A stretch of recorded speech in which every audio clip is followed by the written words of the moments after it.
think I'm connected. We'll be starting in just a few seconds. Just waiting for the clock to turn over. See, we've got a couple of people at least already.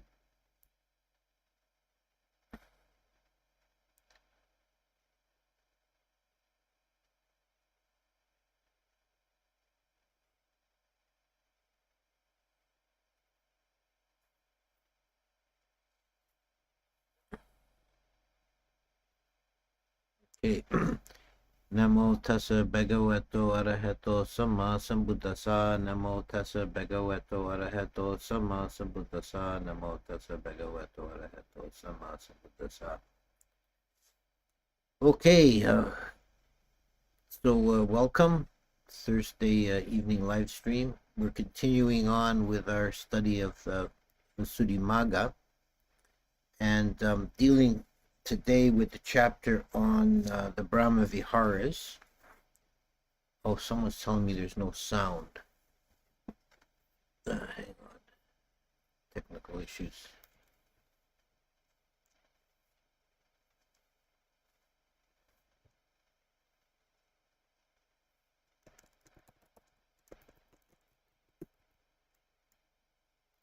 Okay. I'm just gonna hang on and see if anybody else comments on the audio quality. I put in the chat a question. Okay, I'm getting this back. No sound. Oh, someone else says sound good. Yes, sound. Okay, so I think whoever said no sound sounds like it may be a problem at your end. Okay, so we'll start again. We're dealing with the path of purification, the Vissudhimagga, and we're doing chapter 9 on the divine abidings, the Brahma Viharas. These are in the Vissudhimagga scheme. They're part of the 40 meditations. They're classed as samatha meditations. The 4 Brahma Viharas are Metta, Mudita, Metta, Karuna, Mudita, Upekkha. Nyanamoli translates, his translation of these is pretty standard, except for Mudita. You'll often see that translated as sympathetic joy. He translates it as gladness. So the common translations are loving kindness, compassion, sympathetic joy or gladness, and equanimity.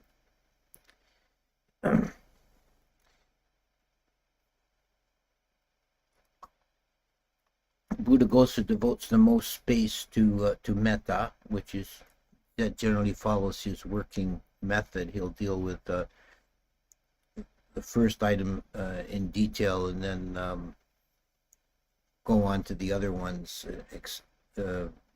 only explaining in which ways they differ. So metta, or loving kindness, is the first meditation he discusses, and he talks about the method of developing it. Now we've before I go on with Buddhaghosa's method, I'll make a caveat that there are many different ways of developing metta. You'll find different variations on the theme, but what I want to talk about today is the Vissudhimagga method, the way Buddhaghosa explains it. So he talks about developing first the loving kindness towards specific individuals, and then from that point spreading it outwards to wider circles. The first person to develop loving kindness towards is oneself, and the reason given in the text is that it should be the easiest, most approachable object. Then you extend it to a good friend or a teacher, then to another dear person, then to a neutral person, then to an enemy. Other variations that I've seen commonly include one's parents in the list, after usually put in after the teacher. But there is also a caveat here given by Buddhaghosa that there are two classes of individuals one should not extend loving kindness towards as specific individuals, and one are members of the opposite sex that could cause one to arouse a sensual desire. And he tells in this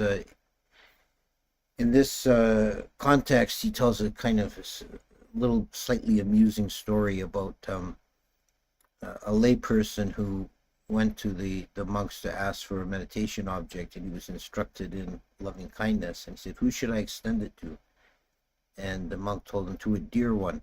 So he shut himself in his room and was developing loving kindness towards his wife, and he developed so much desire that he couldn't even wait to go through the door. He bust through the wall to get into her room.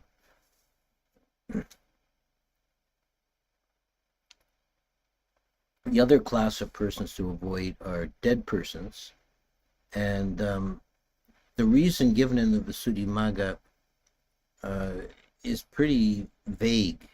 It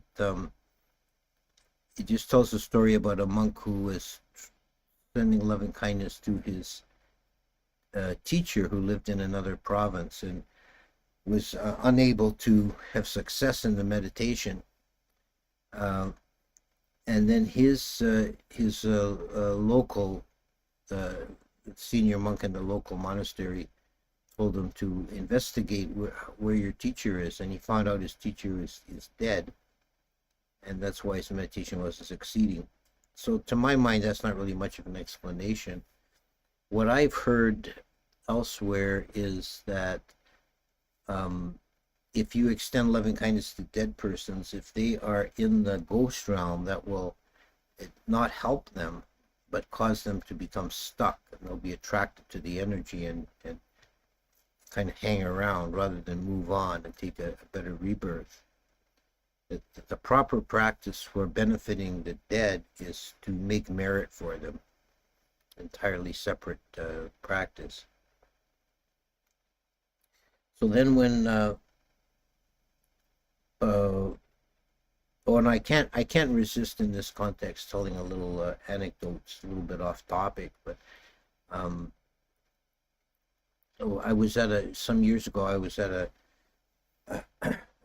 conference at the Bhante Gunaratna's monastery in West Virginia, and one of the monks coming to the conference had been sitting in the airport waiting for a connecting flight, and he was practicing a Metta meditation while he was sitting there. He was extending it to random persons passing by, and he extended loving kindness towards a dog. It was a security guard taking this dog on a lead through the airport. He was one of these drug sniffing or explosive sniffing dogs. And he extended loving kindness to this dog. The dog came over and nuzzled him.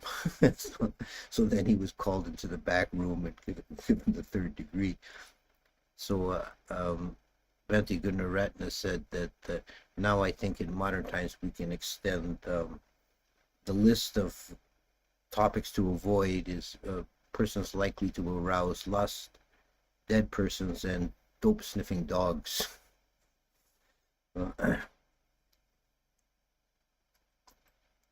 But it does illustrate that story that metta does have an effect on other beings, and particularly animals are affected by extending metta. And it's often there's a lot of stories about bhikkhus in the jungle in Thailand or Burma who encounter wild animals, and extending metta to them, the animal leaves them alone.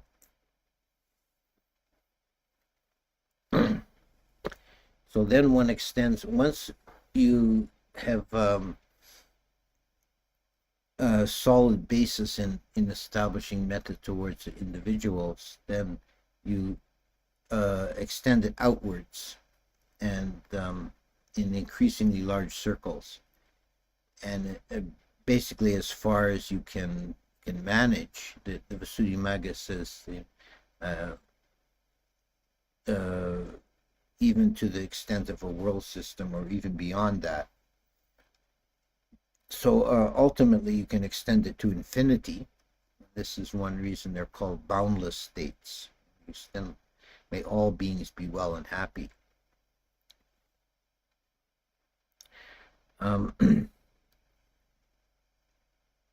Karuna is compassion. And I think that English translation we have to be a little bit careful of, because it's not terribly good. It's not totally wrong either, but the English word compassion has Latin roots meaning to suffer with, and karuna is not meant to be vicarious suffering. It's a wish may beings not suffer. You know? You're not trying to take on or share vicariously their suffering, but wish that their suffering be relieved. So there's a subtle difference there.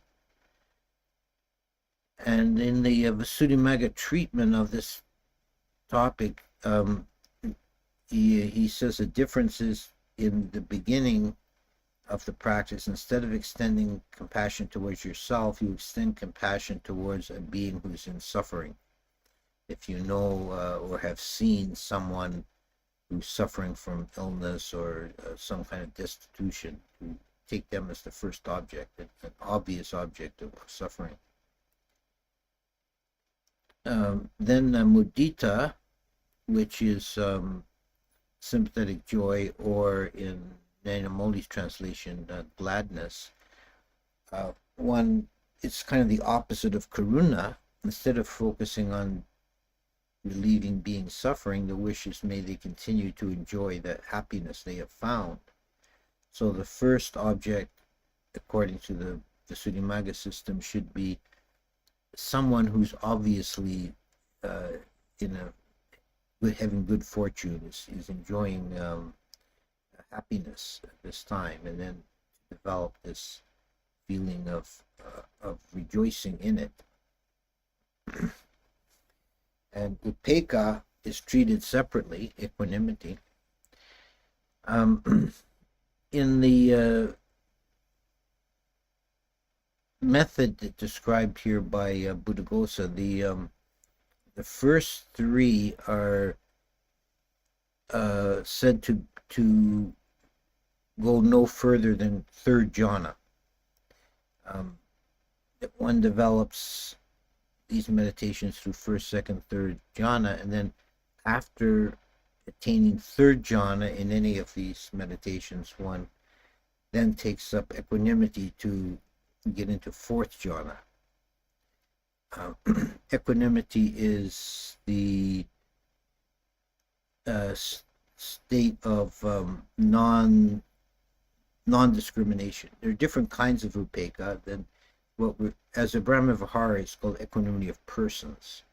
So there's a deeper equanimity, which is equanimity of dhammas, which is just non-discrimination of any arising object. But here it's like seeing all beings as caught in the web of kama. They were all basically in just variations on the same situation. So one doesn't have, it's different than the other three in that there's no wish involved. You're not wishing that the person be relieved of suffering or continue to enjoy their happiness. You just recognize they are what they are, and just be present with that.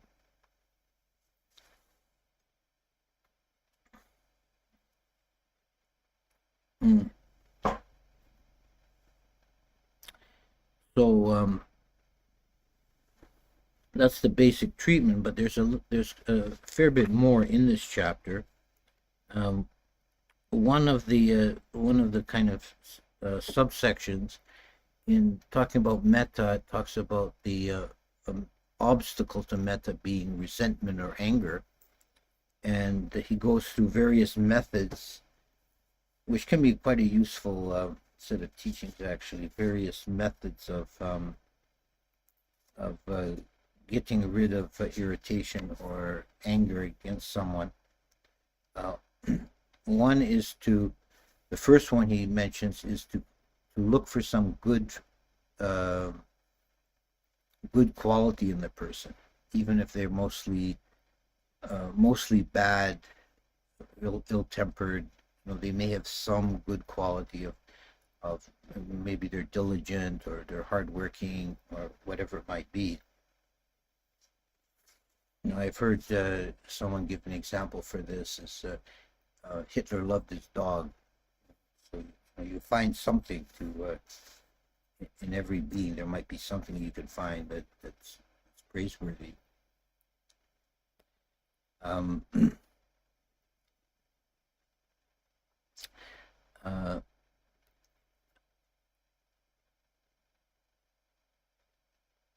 And then another method is to consider it in the context of karma, your own and the other person's.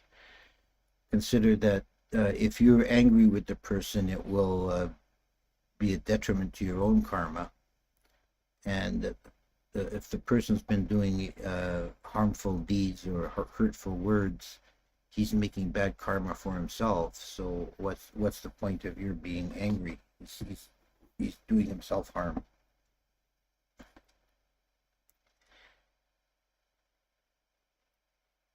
There are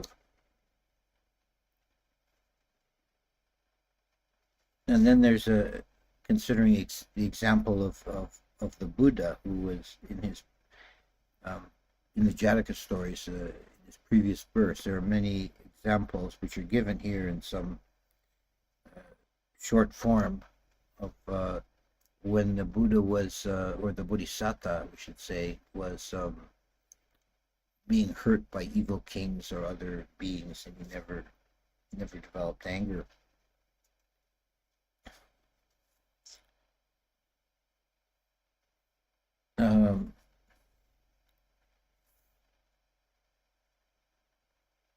Can consider the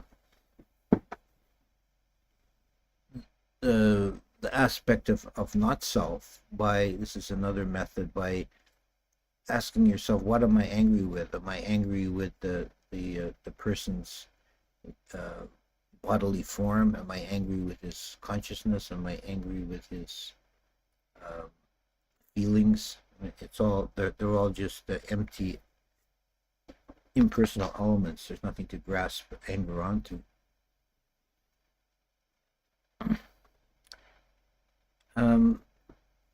And another method is to consider that in the beginningless samsara, every being has been in every kind of different situation, and the person you're angry with was at one time your mother, your father, your brother, your husband, your wife, whatever.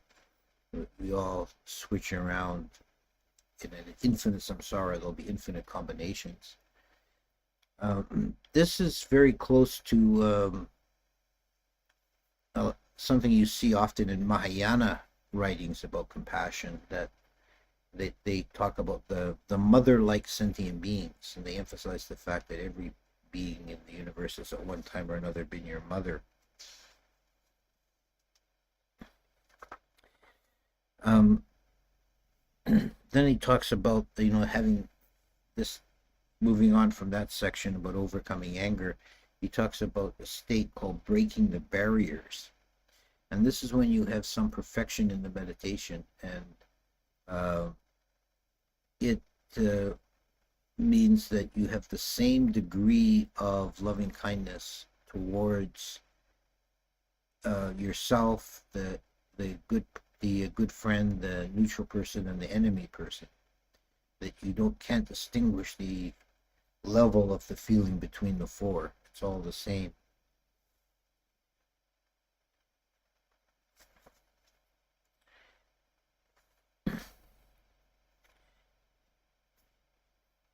I'm just looking here. There's there's another section which talks about the 11 benefits of loving kindness, and that's worth going over at least briefly.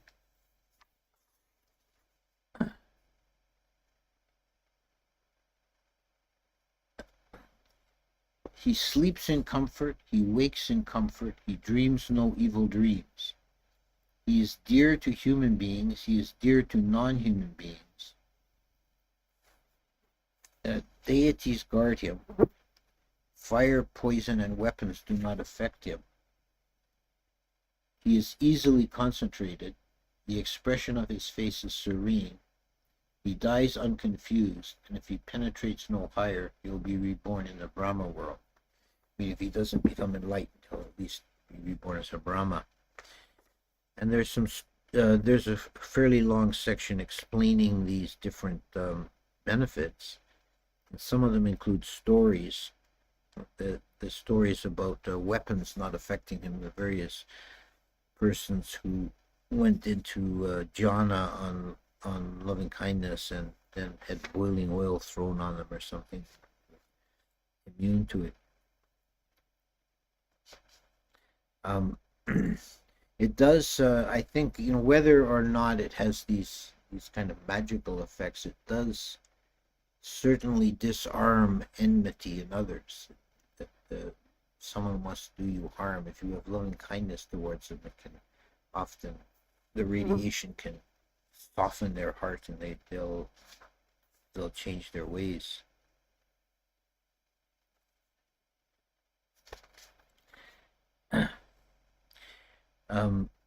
There's a section on the characteristics, etc.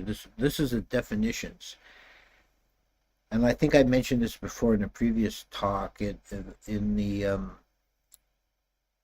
Vissudhimagga, and in some other texts, like some of the commentaries and Abhidhamma texts, there's a method of defining things in 4 terms: characteristic, function, proximate cause, and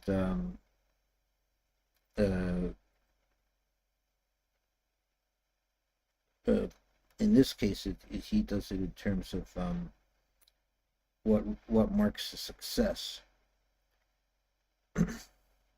But elsewhere, I've seen it as a manifestation, or what's the other one? Result, I think.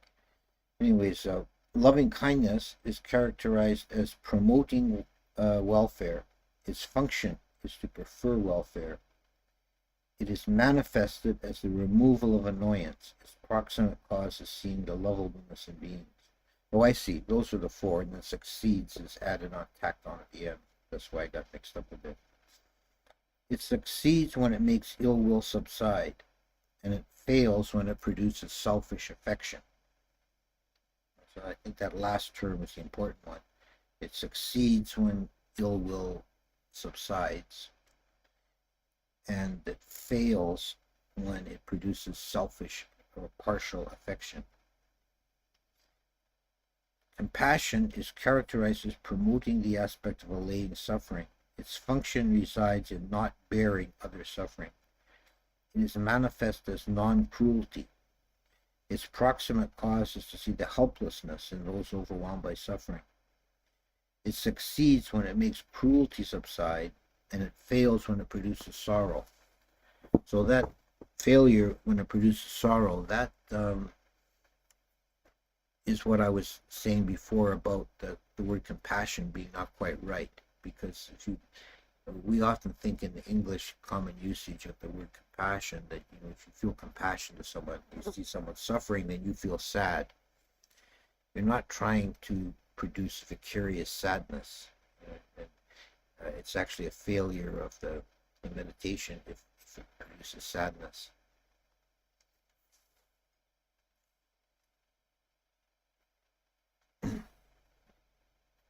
Gladness, characteristic is gladdening, produced by others' success. Its function resides in being unenvious. It is manifested as the elimination of aversion or boredom. Its proximate cause is seen being success. It succeeds when it makes aversion or boredom subside, and it fails when it produces merriment. So this is like the polar opposite of compassion. You're not trying to vicariously enjoy the person's happiness. You're feeling, it's a subtle difference. You're feeling good. There is a joy, but it's not from a vicarious imagination of enjoying their pleasures. It's happy that they have those pleasures.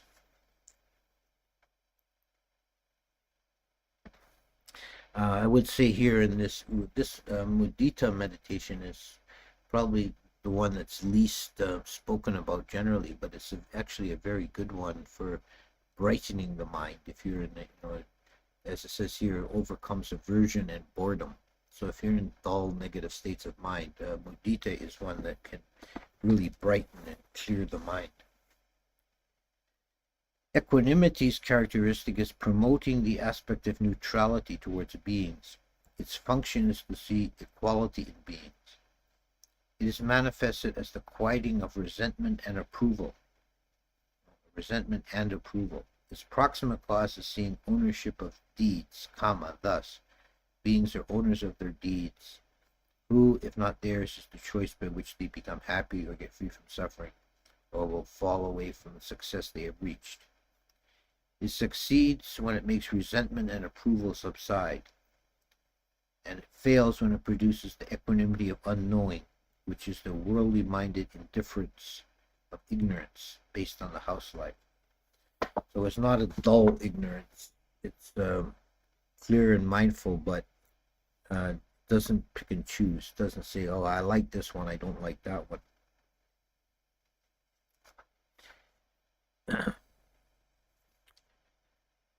There's more here in the last half of this chapter. I won't go into it all, but it's you can look it for yourself. But there's quite a bit of different treatment of the topic in different ways. I did want to just mention one more thing, which is the outcome, or it's just the highest limit of each. Now, this is interesting from a point of view of developing meditation, because some of these meditations, they can lead on. They can be used as a bridgehead or a beginning to another deeper meditation. And each one of the loving kindness and so forth has a way of moving on. The mind deliverance of loving kindness has beauty as the highest. That's Subha. The Subha Vimokkha, the liberation by the beautiful, means it's a kind of kasina meditation. It means the mind is visualizing a bright, pure color, unsullied color, red, green, blue, white, yellow, I think are the ones. And the beauty of that color becomes the object of the meditation. So one can go from loving kindness into resting on the contemplation of a pure color.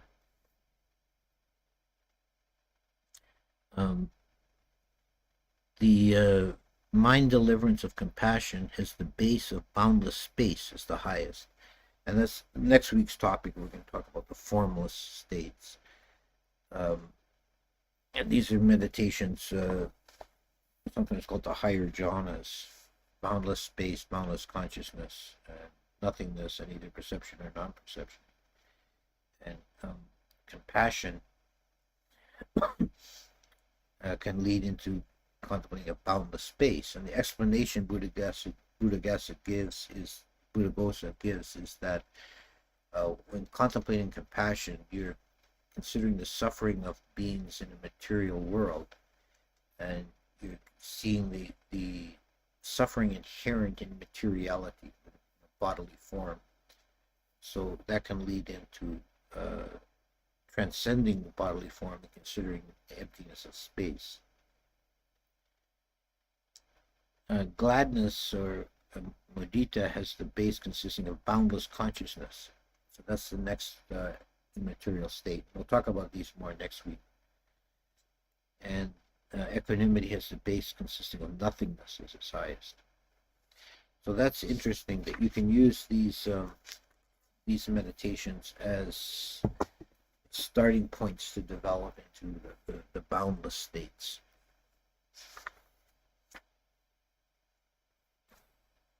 It's not directly from this text, but one way of doing this is you develop one of the Brahma Viharas, like loving kindness, to extend it to all beings infinitely in space. Then you remove your contemplation of the object of loving kindness and just contemplate space. Then you've made a transition into meditation on boundless space.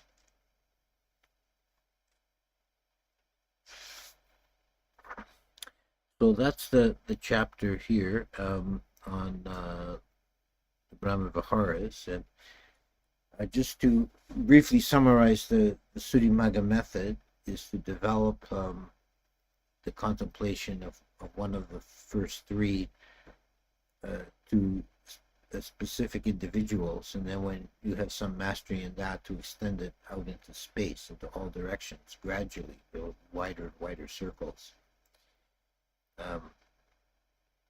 And the first three can go as high as third jhana, and then with mastery of third jhana in any of the three, then you can take equanimity to fourth jhana. So he treats equanimity as kind of like the graduate school in the course of Brahma Viharas. You have to graduate one of the others before you can effectively do it, according to Buddha Buddhist method. Okay, so I'll stop there with my formal remarks, and I see there's already some action in the chat, so let me just get that up and I'll see what questions I can deal with there. Unsure if you've already spoken about the story of the elephant attacking the Buddha, but I wonder if practical and impractical for meditators to resort to metta during times of danger. Yes, there's the story of the elephant Alangiri that was a mad rogue elephant that Devadatta released to kill the Buddha. It charged down the road towards the Buddha, and the Buddha just extended loving kindness to it, made it tame, it lay on its belly, and laid its trunk on its feet. And this is something one hears about quite a bit in Thailand, about monks in dangerous situations in the forest with tigers or other animals. And extending loving kindness, the animal becomes pacified. So, but this means that you have some mastery in that meditation.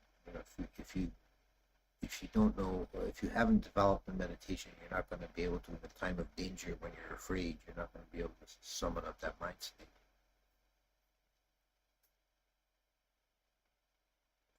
Maybe the Buddha was this is a continuation. Maybe the Buddha was effective given his state of mind, but metta wouldn't work for the average meditator. If you develop it enough, you will find that it does affect other beings, human and animal, that they become more peaceful around you. Don't you find it disturbing to think people are engaging in intimate relationship with people who were once their parents and other family members? Samsara is kind of disturbing at times. Well, I guess that's samsara. I don't know what usefully to comment about that one. I was surprised to hear that Buddhaghosa thought that sending metta to oneself is easiest. I think many people experience self-hatred, making metta very difficult. What do you think, Bhante? Yeah, I think that is a problem mostly of modernity, that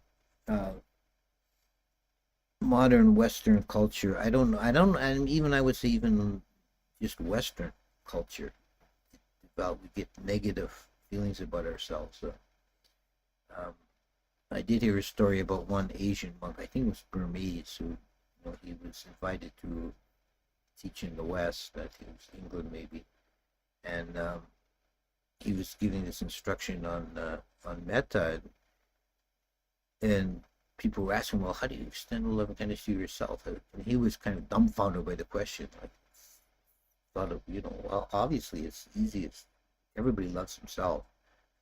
So it's something we have to work through. Um, and I think it is. I really think it is a cultural problem. So it seems like Buddhaghosa was not even aware of that. I think that that's traditional culture that has a more healthy psychology than ours.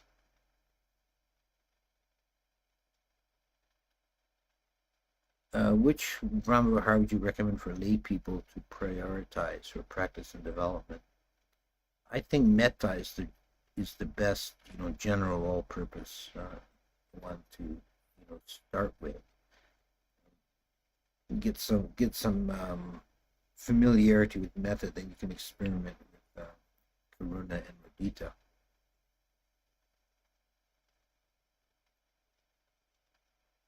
Is there reference to a sign that should be cultivated as doorways to various stages? This seems to be an ongoing theme throughout the explanation of different methods, not just Kasina.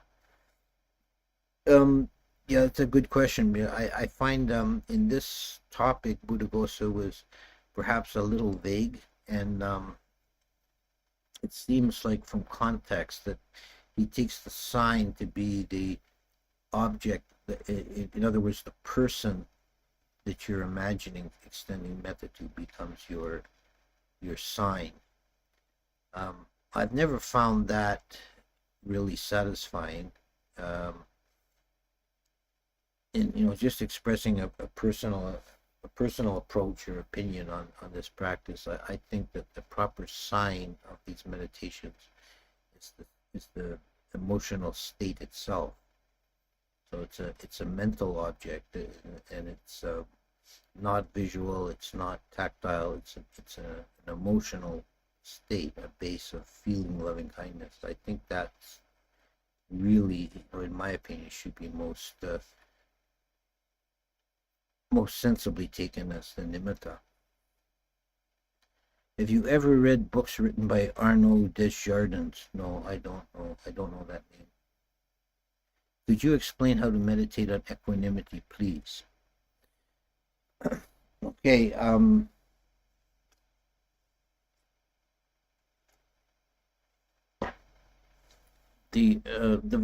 start by just commenting on the Vissudhimagga method. Is that you don't even try to do it until you have third jhana in one of the other ones, and then you contemplate the equality of beings. And it's so that it makes it sort of out of reach. One of the best practical methods for developing equanimity that I've seen was actually from the Dalai Lama. He talked about that in a talk that I saw a transcript of. That he talks about developing upekkha.